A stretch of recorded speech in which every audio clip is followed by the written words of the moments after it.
Well, hi, thanks very much for being here, and apologies that Melissa isn't here. She was meant to be here, but actually her father's unwell, and so I'm sort of standing in for her as well as myself as well. Can you hear? Yes. Is that okay? What we've decided to talk about is the concept of actively good for you food. There's been a lot of talk about food today, and because it's obviously incredibly important, the nutrition part of everything about today. And 4 years ago, neither Melissa nor I were in the food industry, nor had ever been in the food industry. And what I'm going to do is tell you how and why that happened. Then I'm going to kind of rattle through what our business is and where it's going, because I think there are a lot of lessons in that and things that we've learned that are interesting to pass on to everybody else. And then there's some of the science that we have come across and that we're learning more about fundamentally carbohydrates and things like that, and how they fit into the food industry. And then one of the things that we do a lot of in the business, because we've grown now to about 25 people, is accumulate anecdotal and evidential information that relates to nutrition, because it's a completely underexplored area in the food industry. And what I'm going to do is just part of the pledge is to pass back, as it were, our top tips, or the things that are going into the mix that are being kind of reinterpreted into something that matters to consumers. So the reason that we're in food, that we came into food, was because Melissa was ill just shortly after we met, actually. So we're co-founders of the business, but also we're partners in life as well. And she was very seriously ill, and during her kind of weapons grade medication that she took, she also adopted healthy eating to go alongside that, because she understood that would have an effect, a positive effect on a lot of the side effects that she was anticipating through her medication. And what became very clear very quickly was that how it affected so many other aspects of her life, and not just what she did it for. And it wasn't long before we realised that obviously good nutrition, and then, like probably everybody here, have embraced the fact that good nutrition is a kind of universal thing that can sit in all of our lives and affect the most profound breadth of things to do with our lives. So we realised that. I did the good nutrition with her, and I'd probably been in my career at the beginning of a dozen different businesses and startups and things like that. So it didn't take long for us to think, well, maybe we should do something about this, but maybe we have a duty to go into business about good nutrition, find a vehicle whereby we can pull all of this information together and try and push it out in a constructive way to a much wider audience, and not an audience that's just an elitist audience and everything that goes with that. So we spent quite a lot of time thinking, wondering what to do. We did our 10,000 hours. We travelled all over the place and played with different ideas. But it became pretty clear to us that if we were going to do something, it had to be something in an area that mattered. So there are a lot of new wellness businesses in food that are in areas that are important, that matter, that have an effect, but they maybe not in any of the staples. So people tend to not dive into the staples because they are in the territory of very large businesses and a lot of competition and all of that. So we realised that actually carbohydrates are probably the biggest food group that affects people's nutrition, and where probably the most effect could happen. So essentially it was about carbohydrates, and then within that, what's the best area, and it's baking. So it's bread. And so what we did is let me just take just a little step back, because really, this is a quote. This is why we're in business. And it's not because of the quote on the left, which 50 BC, I mean, that is a faultless quote. It isn't, there isn't anything that anybody would ever change, and you could look at that 1,000 times and get everything you need out of that. And it's a wonderful quote. The problem is, that was 50 BC, and in the last 50 years, what's actually happened is that's flipped. Right now, is you can't be healthy unless you're wealthy. And that's wrong. That's the gap. That's what's going wrong at the moment, is that this, the epidemic, as it's been called earlier today, is fundamentally based now around a wealth divide. And that's wrong.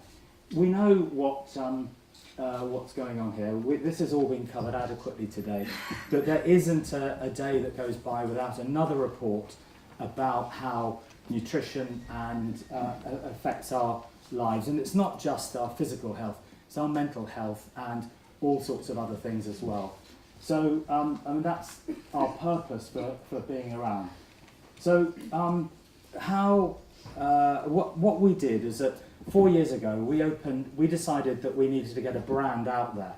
So we opened up a cafe, and that's it in Oxford there. And it's a concept cafe. It was somewhere where we could put all of our ideas through, our recipes, and start building some science around. What then happened is that we sort of got the proof of concept of the brand, the branding, its purpose, its proposition. We found that consumers liked it. We kind of got that right. We realised we needed to get the science into it, because without the science, then we didn't stand a chance of competing against the larger businesses industry. So we started applying for government grants, and for whatever reason we got the formula right. We've had 5 consecutive grant wins from an organisation called Innovate UK. So we've had about £1 million worth of public funding to help us work with the universities, food technology organisations, all sorts of farmers, growers, seaweed companies, and we opened up an R&D space as well. So we have that now.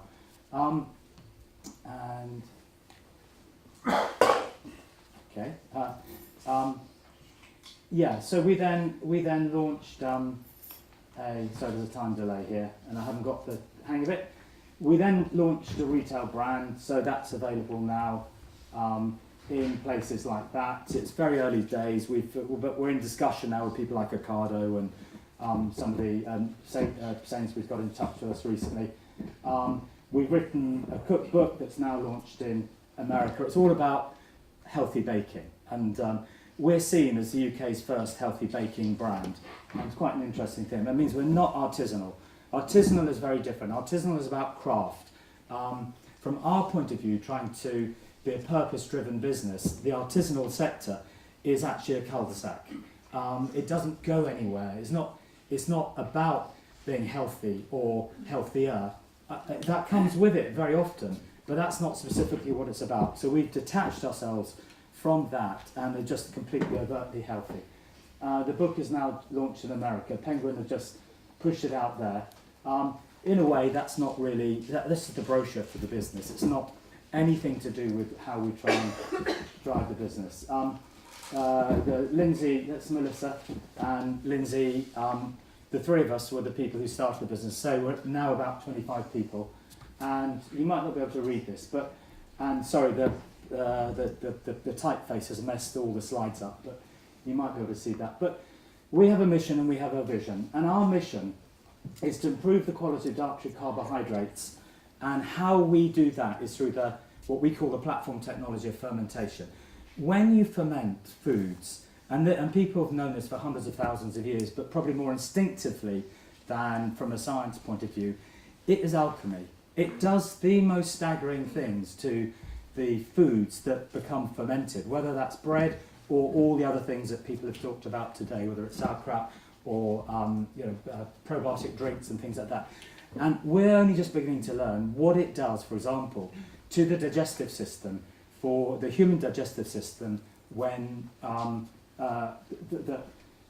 through bread. Now, bread is one of the worst foods that you can buy. It's about the most ultra-processed food, at 49p a loaf, on which the supermarkets are losing money and so forth, it is actively not good for you. It's what we call an NHS negative business. When you put that in your mouth and you think, in 10 years' time, is that more or less likely, this bit of food, to put me in hospital, yes or no?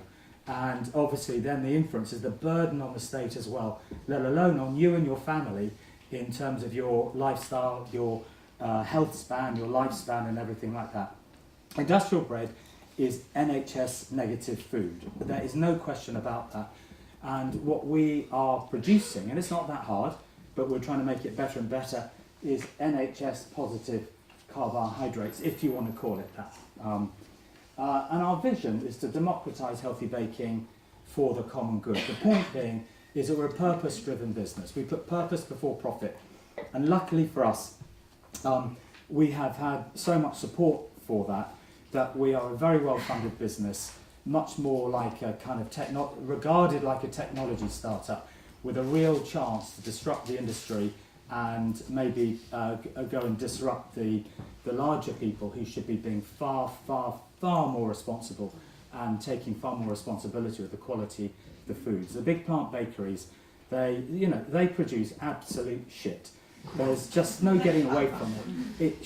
It shouldn't be allowed for whatever reason it is. It's detrimental to human digestion, to everybody in our country, and it drags the country down, and it's getting worse. The truth about carbohydrates in the food industry is that the quality of them is what matters. It's not whether it's carbohydrates or not. It's all about the quality, and in fact it's exactly the same across the food industry. I mean, just take meat, for example. There is good meat, grass-fed, all of that kind of stuff, and then there's industrial, and it's the same in every sector. So the quality of carbohydrates is what we are all about, and there does need to be something. There needs to be legislation so that the food companies need to take more responsibility. So, and the democratisation is about, we're all about scaling up. So we've now got contract manufacturers, everything's being geared up, and we've got new formulas and recipes coming through to bring the price down so that we can probably be doing a very, very, very healthy loaf of bread for £2 and maybe one day even less. So we've already got that in our sights, and we think we can do better than that. Proposition is provenance, nutrition and taste. That is a unique proposition in the food industry. Food industry is taste, taste, taste. And if you can get a bit of provenance and nutrition in there because it helps a brand sell more, well, great, we'll do that for those reasons. But we have them all in equal measure. And that's what we're trying to do, is to take, like other brands have done, a loaf into something much healthier. We'll maybe come back to that. The wellness economy is exploding. Everybody will have come across it all the time in your travels, and probably this audience more than almost anybody. And the interesting thing is we don't regard ourselves as a food business, we regard ourselves as part of the wellness economy. It's a $3.7 trillion business globally, and it is exploding. And the thing about the wellness economy is that it does touch all sorts of other things. If you want to ride it, you have to embrace all sorts of other things. So it's even the gender neutral colour palette. That's seen as as part of a wellness thing. If you've got a colour palette for your brand that isn't, as it were, gender neutral, and I say that slightly tongue in cheek, but not completely. It's actually all about taking out the overtly masculine cues from all of architecture and branding and stuff like that. It's just everywhere around us. It's bare walls and dark colours and things like that, and it needs to be neutralised. And architecture is very much part of it. So our whole proposition is, why can't food be your medicine? And going back there, is that when you long ferment a bread, all of these incredible things start happening to it. The starches, the starch levels, the proteins, the lipids, the dietary fibre, the minerals, vitamins, all of these things, that they all move in a positive direction in respect of health and digestion. So and we haven't really got time to go too much into that, but all of these things are what we're looking at. You know, obviously gut, salt, fibre, sugar, bran, all of those things, and probably one that you may or may not come across, acrylamides, which are the potentially carcinogenic things that form on the outer surfaces of foods that have been baked, cooked, fried, whatever, and they're about to come into onto the radar or the spotlight as a problem. And we're developing, for example, a much higher fibre loaf that toasts at a much lower level, so it takes less cooking to get what you want, to avoid those. These are the people that we're working with, and more. And the point about it is that we're working on, and this is where we start getting into the science, where glycemic index, fast and slow carbohydrates, the different types of fibres, the on-pack nutritionals are an interesting area, processing ingredients, freezing, I'll just quickly touch on that in a minute, is fantastic, and actually looking at opportunities for kite marking, because so we get to look at all of these different things in the supply chain, because the point is nobody else is really getting around to doing all of this, because it's quite a big job to do all of this, and I will rattle through. So what we're beginning to find, we're working with Newcastle University, where we've got a model gut system, which is a lab version of the human digestive system, and we can put things through it, and we're measuring two things that are emerging from that. One is actually the glycemic index, which if you don't know, is actually the speed at which the glucose is released when you eat food into your body. So it's all about the sugar rush that you don't want. And as has been said earlier, if you consume high carb, refined carb food or sugared food with fibres, you reduce the glycemic impact, and that's a good thing, because when you reduce the glycemic impact of food, you then, and this is where it gets intriguing, you then increase the level of fibre that then ends up in your gut. And this whole new frontier of, we call it gut fibre, and which is something we're starting to measure now, which is actually, so if on pack it says 5% fibre, whatever product it is, how much of that fibre is ending up in your gut? Because the whole point of eating fibre is to feed your gut and to get your microbiome moving, give it some food to ferment on and do what it's meant to do. And the fact is, that what we're finding is, for example, here with commercial loaves, there is zero fibre getting into your gut, and that is a scandal. Even on something ostensibly that's meant to deliver virtually nothing. This is one of our breads. These are different types of fermentation. So fermenting bread on its own isn't necessarily the answer. They all produce different outcomes, and that's the process we use, cold ferment. And so a glycemic index, if you're not familiar with this is about the sugar rush. And so high is bad and low is good. That's our target. So our standard loaf without any additional fibre performs there, and that is a massive improvement against these commercial loaves. But, and this is not an easy chart to read, that green line is that green line. And however, this is a whole load of different tests we've done.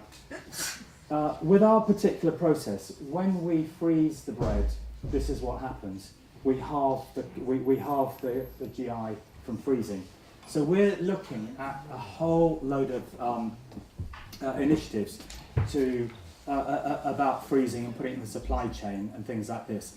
What I haven't been able to talk about is actually what's going on with the big food companies and their cynicism and their lack of responsibility. But I've got a minute left. So my pledge is about, it's what we called the will to health. And what that is a concept that I think everybody in this room has what we would call the will to health, which is at some point people decide to take responsibility for themselves for their health. And when you start that journey, you know it, your friends know it, and everything like that. But it's a never-ending journey of learning. And so, if you can just bear with me just for a little bit, these are the things that we are putting into the mix as we put our products together, as well as our marketing. Is that food affects mood? This is in no particular order. Pulses that are a fantastic, underutilized food. The African American population versus the Hispanic, big lifespan differences due to that. Low meat is a great concept. Anxiety and depression are not the same, and they require different strategies. Soap, shampoo, deodorant are only 100 years old. Think about it. Earwax is very much a function of the type of fat you're using, you're consuming. If you're eating the wrong fats, you're going to get fibre. We evolved for 100 grams of fibre a day. That chart Nick had 5 million years of evolution, 100 grams of fibre. Think about it. Where we are. Variety, we evolved on 150 ingredients a week. Some cohorts eat no more than a dozen ingredients a week. On-pack measuring, on-pack information very often is wildly inaccurate, rarely checked and probably abused. The quality of diet continues to decline, despite the fact that everybody assumes that it's under control. We all know about it, so it must be getting better. It's not. You should take in lunch. Don't go and buy lunch at lunchtime at work. Don't. Replace a load of stuff in your cupboards. Spend £100, £200. Clear them out. Chuck away the crap. Get the good stuff in that allows you to change what you're cooking at home. Soaked pulses are in a different league to tinned. I didn't know that until recently. University is where so much of all of this starts. Children go unprepared to university. It's called Freshman 15 in America. You put 15 pounds of weight on and you never lose it. Making probiotics. Look at the history of jams and pickles and so forth. They were all done the same way that sauerkraut was done. We've forgotten that.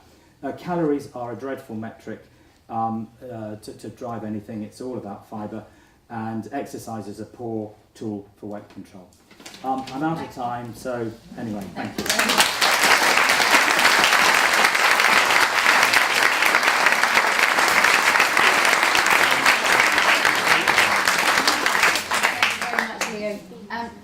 Does anyone have a question for Leo? Yes, hello. Two questions. Did you say freezing halves GI, the GI of bread? And also, what would be your top 3 tips for making bread at home? Freezing can halve GI. It depends on the process. So if you freeze a supermarket loaf, it will not halve GI. It will move the dial a little bit.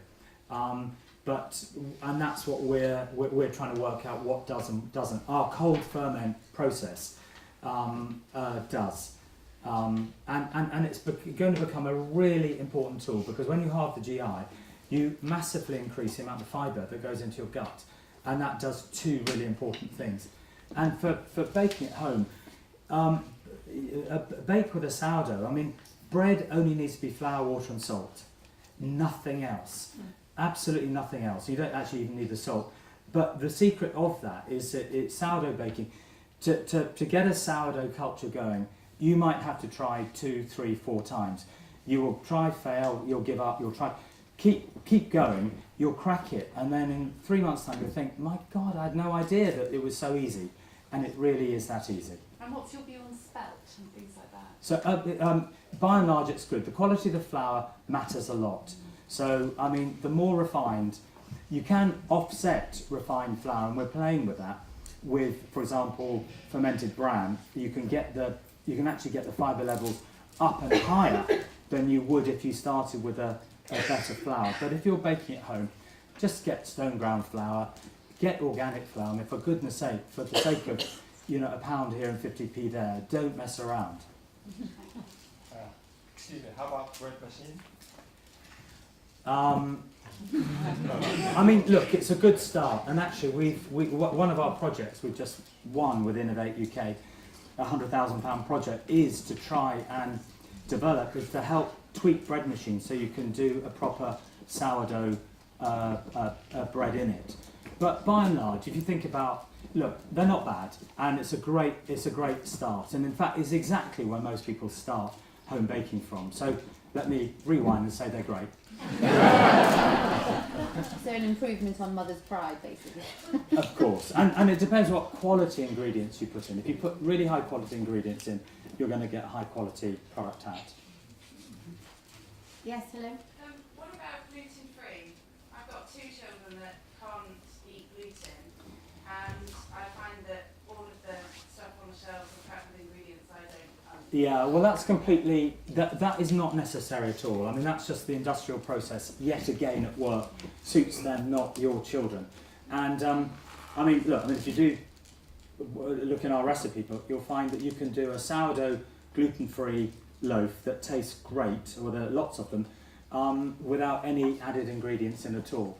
But the thing to remember, a proper long fermented sourdough bread will, that natural process plummets the gluten levels in the bread. So bread starts, let's say bread starts with that much gluten in it anyway, because you need gluten to get the rise. What happens in industrial bread, to make it happen more quickly, they put that much extra gluten in as well, and they don't have to declare it on the label. So you're starting with that much gluten, and you remain with that much gluten. With a proper long fermented sourdough, you start with that much gluten, and depending how, I mean, we ferment our breads for 48 hours, you take it down and down and down, and you can get it down to, from 70,000 parts per million, down to under 5,000 parts per million without even trying. So you can see how gluten problems in bread have evolved, and it's got nothing to do with, in a sense, a natural products, because we've strayed away from how we've been doing things for the last 100,000 years. So your children potentially, maybe try them on a long fermented sourdough bread. Try baking it at home and see if, I mean, if they're celiac, no, and I'm not a nutritionist, so, but it's a really interesting area. Sorry, can I ask Question, one more? yes. Can I ask one more question? How about those people who are saying that despite the fermentation process that you use was the sourdough, the baking itself actually destroys it? Is there some truth to that? No, what the baking destroys is the potential probiotic. So the live bacteria is what drives the bread to rise and does all the pre-digestion, so that when you eat a sourdough bread, it hits your digestive system without a big impact. But that probiotic element gets killed off in the baking. So so bread is not a probiotic. So fermented bread is not a probiotic as such. And there may be a myth, a bit of myth around that, because it comes from sourdough, like sauerkraut. It's got bacteria in it, but it hasn't.